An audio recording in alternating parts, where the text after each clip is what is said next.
Növbəti olaraq atmosfer təzyiqini izah edəcəm. Atmosfer təzyiqi hava kütlələrinin çəkisindən, yüksəklikdən, havanın temperaturundan asılı olaraq dəyişir və atmosfer təzyiqini ölçmək üçün civəli barometr və yaxud da barometr aneroid cihazlarından istifadə olunur. Normal atmosfer təzyiqi 45 dərəcə paralellərdə, okean səviyyəsində, 0 dərəcə temperaturda 760 mm civə sütununa bərabərdir. Atmosfer təzyiqi əgər 760 mm civə sütunundan çox olarsa, bu yüksək təzyiq adlanır. Əgər bundan az olarsa, o zaman alçaq təzyiq hesab edilir. Havanın temperaturunda olduğu kimi atmosfer təzyiqi də iki cür dəyişir. Bir üfüqi zonallıq üzrə dəyişir, bir də şaquli zonallıq üzrə. Şaquli zonallıq üzrə, yəni hündürlüyə qalxdıqca havanın sıxlığı azalır və buna görə də atmosfer təzyiqi də azalır. Atmosfer təzyiqi hər 10 metrdə 1 mm civə sütunu azalır, hər 100 metrdə 10 mm civə sütunu, hər 1000 metrdə isə 100 mm civə sütunu azalır. Buradan 1000 metrdə 100 mm civə sütununu yadınızda saxlasanız bəsdir. Digərlərini də zaten ona və yaxud da 100-ə bölməklə tapmaq olar. Və onu da qeyd edeyim ki, bu qanuna uyğunluq, yəni havanın təzyiqinin hər 1000 metrdə 100 mm civə sütunu azalması 3000 metr hündürlüyə qədər müşahidə edilir və 3000 metrdən sonra artıq bu qanuna uyğunluq dəyişir. Bir də onu qeyd edeyim ki, atmosfer təzyiqinin hər 10 metrdə 1 mm civə sütunu azalması üçün tələb olunan hündürlük barik pillə adlanır. Ekranda yerləşdirdiyim şəklə diqqət edin. Baxın, orada dəniz səviyyəsində ən aşağıda mavi rənglə göstərilən dənizdir. Dəniz səviyyəsində atmosfer təzyiqi verilib 760 mm civə sütunu və dedik ki, hər 1000 metrdə 100 mm civə sütunu azalırdı atmosfer təzyiqi. Şəkildə də metrlə yox, kilometrlə verib. Baxın, 1 kilometr, 2 kilometr, 1 kilometrdə 1000 metrdir. Orada diqqət yetirsəniz 1 kilometrin qarşısında 660 mm civə sütunu yazılıb.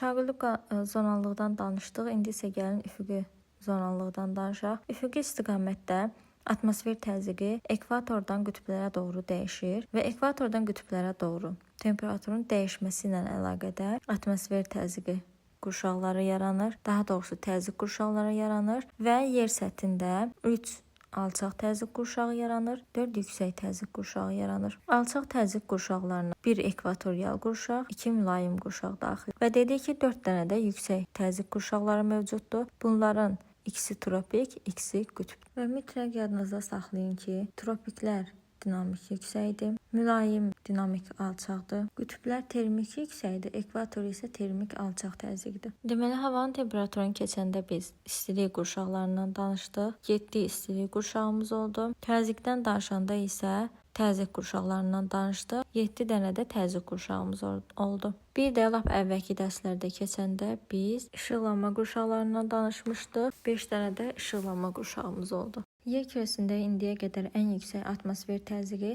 Rusiyada Sibir ərazisində qeydə alınıb 816 mm civə sütunu.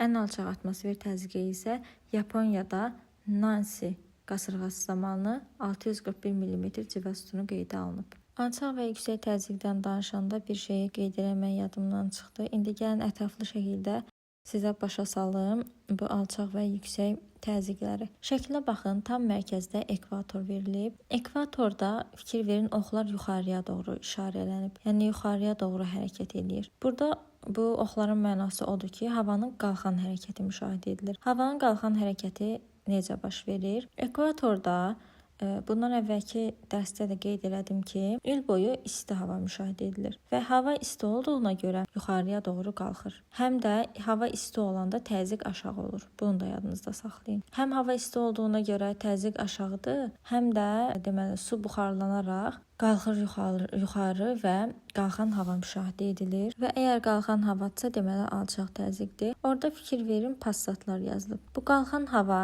passat küləkləri vasitəsilə tropiklərə doğru hərəkət edir. Orada fikir verin, yuxarıdan sola və sağa tərəf oxlar işarə edilib. Yəni hava axını passat küləkləri vasitəsilə qalxan hava passat küləkləri vasitəsilə tropiklərə doğru, aşağıda da 30 dərəcə şimal enliyi yazılıb. Tropiklərə doğru hərəkət edir və ora gedib çatana qədər hava soyuyur. Buna görə də soyuyan hava aşağı inir və soyuyan hava aşağı inir. Enən havada isə yüksək təzyiq müşahidə edilir. Daha sonra o enən havalar qərb küləkləri vasitəsilə mülayim enliklərə aparılır. Orada da fikir verirsinizsə 30 şimal enliyindən sol tərəfə və 30 cənub enliyindən sağ tərəfə ox işarələri qoyulub. Bu sağa sola fikir verməyin, əslində o şimal və yaxud da cənub olmaz. Sadəcə şəkildə bu şəkildə göstərilib. Yəni enən havada qərb küləkləri vasitəsilə mülayim enliklərə aparılır və orada hava yenidən qalxır. Qalxan hava alçaq təzyiq müşahidə edilir. Qütblərdə isə yenidən hava enir və həmçində hava soyuq olduğunu, qütblərdə hava soyuq olduğuna görə enən hava müşahidə edilir. Enən havada da yüksək təzyiq olur. Son olaraq da alçaq təzyiq və yüksək təzyiq qurşaqlarının xarakterik xüsusiyyətlərini qeyd etmək istəyirəm. Alçaq təzyiq qurşağında dedik ki, havanın qalxan hərəkəti müşahidə edilir. Buna görə alçaq təzyiq müşahidə olunur. Buna görə alçaq təzyiq qurşağı yaranır və alçaq təzyiq qurşağında təzyiq az olur. Havanın qalxan hərəkəti müşahidə edilir. Buludluluq və yağıntı çox olur. Və buludluluq və yağıntı çox olduğuna görə də səpələnən radiasiya üstünlük təşkil edir. Bir də yağıntı çox olduğuna görə burada çay və göl şəbəkəsi də sıx olur. Son olaraq da rütubətlənmə əmsalı da vahiddən böyük olur. Yüksək təzyiq qurşaqlarında isə dedik ki, yüksək təzyiq qurşaqlarında havanın enən hərəkəti müşahidə edilir. Təzyiq yüksək olur, buludluluq və yağıntı az olur və buludluluq və yağıntı az olduğuna görə də duz radiasiyanın kəmiyyəti daha çox olur. Bir də çay və göl şəbəkəsi daha seyrək olur alçaq təzyiq qurşaqlarına nisbətən. Rütubətlənmə əmsalı isə vahiddən kiçik olur.